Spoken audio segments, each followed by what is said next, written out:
16 ദിവസം 20-ൽ കൂടുതൽ ജില്ലകൾ 1300-ലധികം കിലോമീറ്ററുകൾ. വോട്ടർ അവകാശ യാത്രയുമായി ഞങ്ങൾ ബീഹാറിലെ ജനങ്ങൾക്കിടയിലേക്ക് വരുന്നുവെന്ന് പ്രതിപക്ഷ നേതാവ് രാഹുൽ ഗാന്ധി. ഏറ്റവും അടിസ്ഥാനപരമായ ജനാധിപത്യ അവകാശമായ ഒരു വ്യക്തി ഒരു വോട്ട് സംരക്ഷിക്കാനുള്ള പോരാട്ടമാണിത്.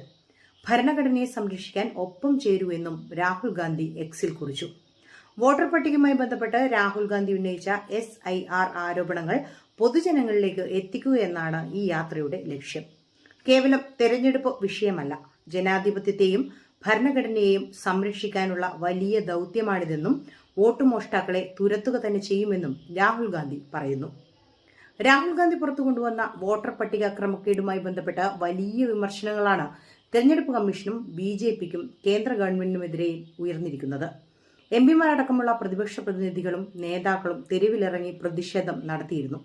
സെപ്റ്റംബർ 1-ന് പട്നയിലെ ഗാന്ധി മൈതാനത്ത് നടക്കുന്ന റാലിയോടെയാണ് ഈ യാത്ര അവസാനിക്കുക. അതേസമയം വോട്ടർ അധികാര യാത്ര നാളെ ആരംഭിക്കാനിരിക്കെ ഈ വിഷയവുമായി ബന്ധപ്പെട്ട് തെരഞ്ഞെടുപ്പ് കമ്മീഷൻ നാളെ ഉച്ചയ്ക്ക് 1 മണിക്ക് വാർത്താ സമ്മേളനം വിളിച്ചു ചേർത്തിട്ടുണ്ട്.